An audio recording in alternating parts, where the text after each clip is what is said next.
Hello friends, diploma mechanical e learning channel में आपका स्वागत है। जो लोग हमारे साथ पहले से जुड़े हुए उनको पता है कि हम अभी जो जीटीयू के जो पेपर है उसमें जो न्यूमेरिकल है, ठीक है, वो हम सॉल्व कर रहे हैं।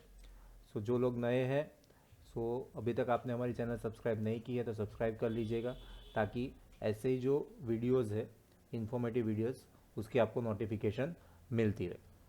ठीक है। बहुत सारे स्टूडेंट्स की कमेंट आ रहे थे, मैसेज आ रहे थे कि सर थर्मल इंजीनियरिंग 2 है, इसमें जो रेफ्रिजरेशन के जो न्यूमेरिकल्स आते हैं जीटीयू में 7 मार्क्स में, सर वो आप सॉल्व करवा दो। सो आपकी डिमांड पे हमने अभी थर्मल इंजीनियरिंग सब्जेक्ट जो है उसके जो न्यूमेरिकल है हम सॉल्व करने वाले। सो आपके जितने भी फ्रेंड्स हैं उनको बोलिए कि जो जिनको भी डाउट है तो ये वीडियो उनके साथ शेयर कीजिएगा, ताकि उनके भी जो डाउट्स है वो क्लियर आउट हो जाए। ठीक है। सो ये जो न्यूमेरिकल है वो ये पूछा गया है आपकी समर 2018 एग्जाम में 7 मार्क्स में। ठीक है। आपको पता है कि क्वेश्चन नंबर 4C जो होता है वो 7 मार्क्स का होता है, उसके अंदर ये न्यूमेरिकल ठीक आया पूछा हुआ। ठीक है। सो VCRS cycle works between -30 and 25 degree Celsius. तो जब भी इस तरह के आपको टेम्परेचर दे दे तो सबसे पहले तो आपको T1 एंड T2, ठीक है। सो T1 will be -30 degree Celsius and T2 will be 25 degree Celsius. It gets its giant saturated at the end of isentropic compression and there is no undercooling of refrigerant. Find the COP. हमें क्या find करना है? COP हमें find करनी है, और यहाँ पे आपको जो स्टीम टेबल की जो प्रॉपर्टीज़ है, ठीक है, फ्लूइड और गैस की, वो आपको डिफरेंट जो टेम्परेचर है वहाँ पे आपको जो प्रॉपर्टीज़ है, जो वैल्यू है, वो आपको दी हुई। ठीक है। तो सबसे पहले आपको स्टार्ट कहाँ से करना है? तो सबसे पहले आपको जो TS डायग्राम है, ठीक है, वो ड्रॉ कर देना है। सो इस तरह से हम यहाँ पे आपकी बुक का ये इमेज है। सो TS डायग्राम, ठीक है। सो ये जो पोर्शन हो जाएगा वो हो जाएगा हमारा T1, यहाँ पे आ जाएगा T2, ठीक है। और नीचे आप देखोगे, सो यहाँ पे है पॉइंट नंबर, ये जो है हमारा, जस्ट अ मिनट, ये है हमारा पॉइंट 1, ये 2, 3 एंड 4। सो आप देखो यहाँ पे S1 is equal to S2, ठीक है, क्योंकि दोनों जो है वो दोनों एक ही लाइन में। So S1 is equal to S2। तो इसी तरह से यहीं से आपको स्टार्ट करना है। और दूसरी एक चीज़ आपको याद रखनी है कि ये जो कर्व है, ठीक है, ये जो सेचुरेशन कर्व है वो आपको ड्रॉ करना है। ठीक है। सो उसकी, ठीक है, तो उसको आपको प्रॉपर ड्रॉ करना है। कि मान लो कि आप सपोज, ठीक है, तो जो कर्व है इस तरह से कुछ कर्व है, ठीक है। सो प्रोसेस, अब देखो यहाँ से 1 से 2, ठीक है, पॉइंट 1। सो 2 यहाँ पे आना चाहिए, ठीक है। 3 फिर से ये कर्व पे आना चाहिए। तो इस तरह से आपको ड्रॉ करना है। ऐसा नहीं कि आप जहाँ चाहो वहाँ कर्व ड्रॉ कर दो, ठीक है।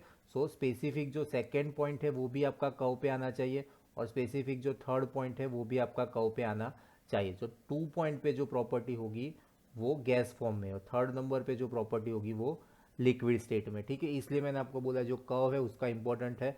सो आपको इसी तरह से ड्रॉ करना है। 2 नंबर से लाइन पास होनी चाहिए, कर्व पास होना चाहिए, और 3 नंबर का जो पॉइंट है उससे भी ये पास होना चाहिए, ठीक है, 3 एंड 4। तो ये हो जाता है हमारा TS डायग्राम। ठीक है। तो अब स्टार्ट करते हैं। जो न्यूमेरिकल है वो कहाँ से स्टार्ट करना है? तो सबसे पहले S1 is equal to S2, ठीक है, ये जो चीज़ है वहीं से हमें स्टार्ट करना है। सो फर्स्ट लिखेंगे S2 is equal to S1। So S2 is equal to S1। तो अब आपको क्या करना है? तो जो डेटा आपको दिया हुआ है, जो स्ट्रीम टेबल की जो वैल्यू है वो आपको अप्रोप्रिएट, मतलब अप्रोप्रिएट नहीं, सॉरी। सो हाँ, जो भी वैल्यू है वो आपको प्रॉपरली सिलेक्ट करना पड़ेगा, ठीक है। उसके लिए मैंने आपको यहाँ पे समझा कि भाई 2 पॉइंट है जो उसके ऊपर कौन सा फॉर्म है, गैस फॉर्म है, ठीक है। सो यहाँ पे मैंने टेम्परेचर मेंशन कर देता हूँ, ठीक है। यहाँ पे आप ग्राफ पर से भी देख सकते हो T1 है, ठीक है। तो T1 will be lowest temperature. T1 जो टेम्परेचर है वो कैसा होगा? लोएस्ट। तो इन दोनों में से लोएस्ट कौन सा हो जाएगा? सो -30। सो -30 will be T1 and 25 will be T2। ऐसा नहीं है कि भाई ऊपर वाला हम T1 लेंगे और नीचे वाला T2, ठीक है। जो टेम्परेचर लो होगा उसको हम T1 बोलेंगे, और जो टेम्परेचर हायर होगा वो T2 बोलेंगे, ठीक है। अगेन मैं बोल रहा हूँ, ध्यान से सुनो, कि ऐसा नहीं है कि ऊपर वाला टेम्परेचर इसलिए हम उसको T1 बोलते हैं, ऐसा नहीं है कि नीचे वाला टेम्परेचर इसलिए T2। जो भी टेम्परेचर लोअर होगा उसको हम T1 बोलेंगे क्योंकि वो ग्राफ में नीचे आता है, और जो टेम्परेचर हायर होगा उसको हम बोलेंगे T2। ठीक है, तो यहाँ पे मैंने लिख लिया। फिर से देखते हैं S2, अगर 2 पॉइंट की मैं बात करूँ, ठीक है, तो 2 पॉइंट पे टेम्परेचर कितना है T2। T2 is your 25 degree Celsius, और स्टेट कौन सा है, गैस। उसकी एंट्रोपी, एंट्रोपी के लिए हम कैसे डिनोट करते हैं एंट्रोपी को, एस से। ठीक है, आपकी वैल्यू क्या आ जाएगी 5.32। तो सिंपल यहाँ पे लिख देना है, therefore 5.32 is equal to S1। ठीक है, तो S1 जो पॉइंट है वो किस काउ पे नहीं आता है। ठीक है, तो वो आपको अगर निकालना है तो उसके लिए आपको इक्वेशन यूज करना पड़ेगा। तो इक्वेशन ऑलरेडी आपको पता होगा, SF1 plus X1 into bracket SG1 minus SF1। ठीक है, ये ऑलरेडी आपने TE1 थर्मल इंजीनियरिंग 1 में, ये जो है chapter number 1 and chapter number 2 में इक्वेशन आपने ऑलरेडी यूज़ किए थे। ठीक है, 5.32। अब देखो SF1 मतलब एंट्रोपी निकालनी है, फ्लूइड की प्रॉपर्टी देखनी है, और पॉइंट 1 पे। ठीक है, तो अब आपको इसी तरह से देखना है। सपोज पॉइंट 1 है तो टेम्परेचर T1 दैट इज 30 - 30। ठीक है, कौन सा फेज है, फ्लूइड। ठीक है, यहाँ पे आप चले जाओ तो यहाँ पे लिखा हुआ है SF।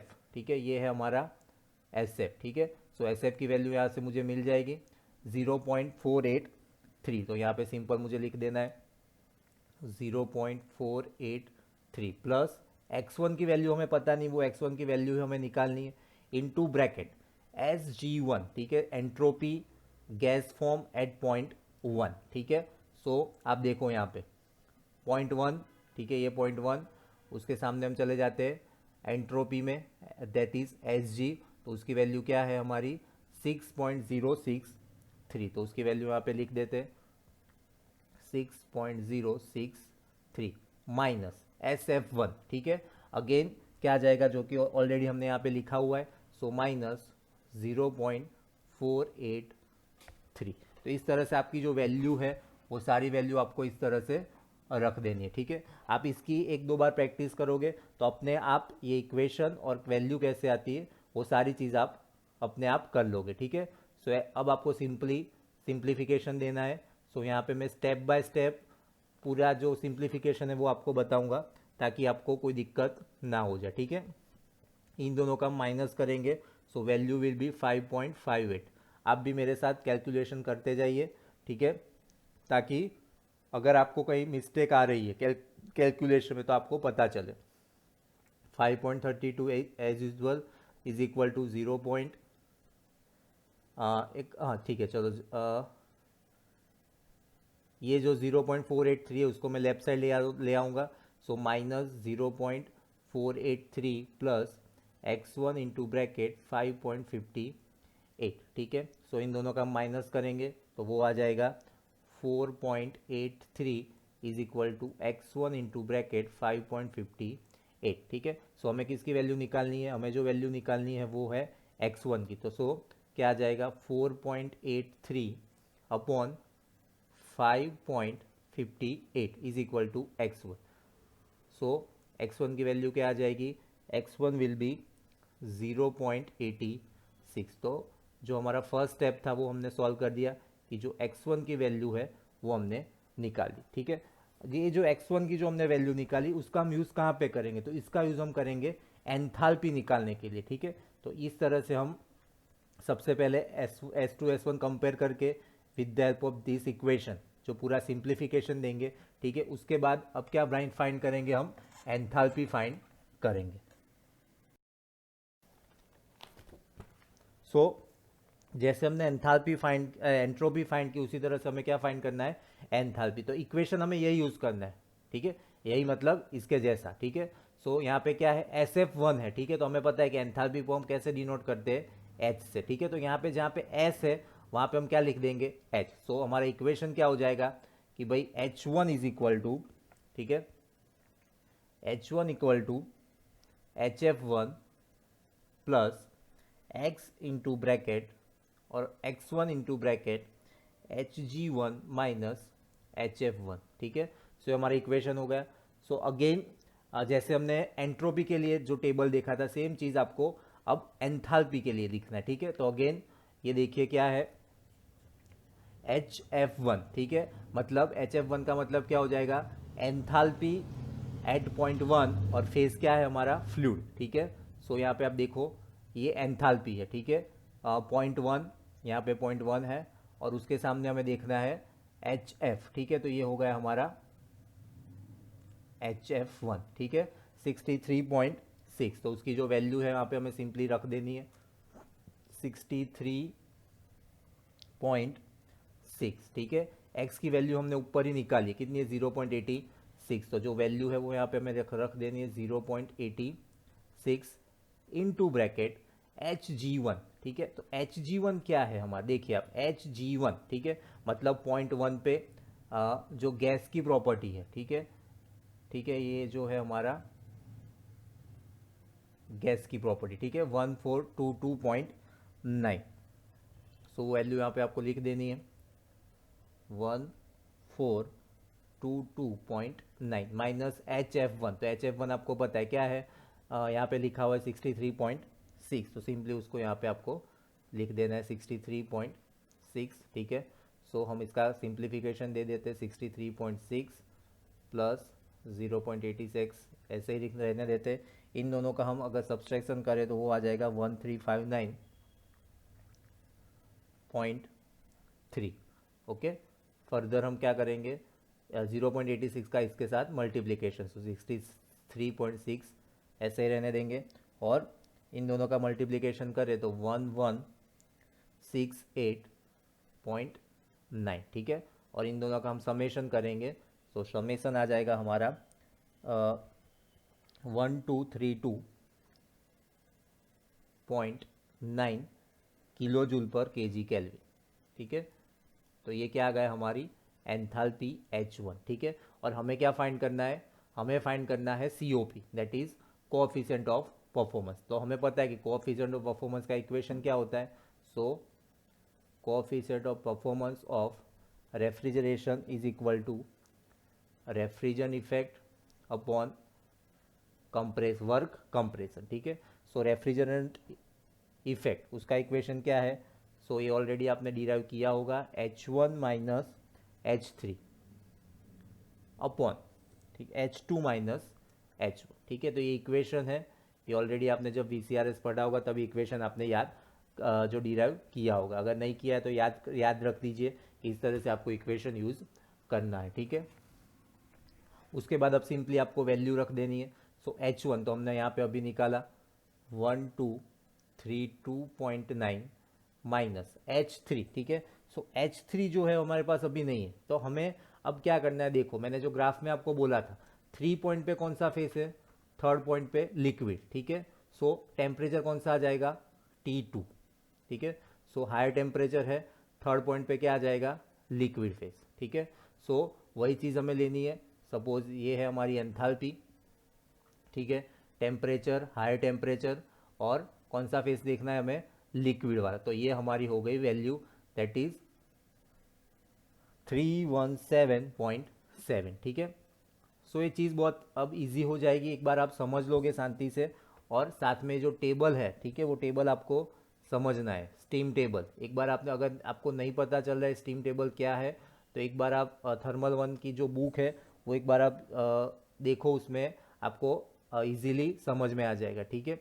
उसके बाद अपॉन H2, ठीक है। तो H2 की जो वैल्यू है वो भी आपको पता नहीं है, तो अगेन आपको वही चीज़ समझनी पड़ेगी कि 2 पॉइंट पे कौन सा फॉर्म है, गैस फॉर्म, और टेम्परेचर है T2, ठीक है। सो T2 is your 25 degree Celsius, और गैस का फॉर्म है, सो वैल्यू क्या आ जाएगी हमारी 1483.2, ठीक है।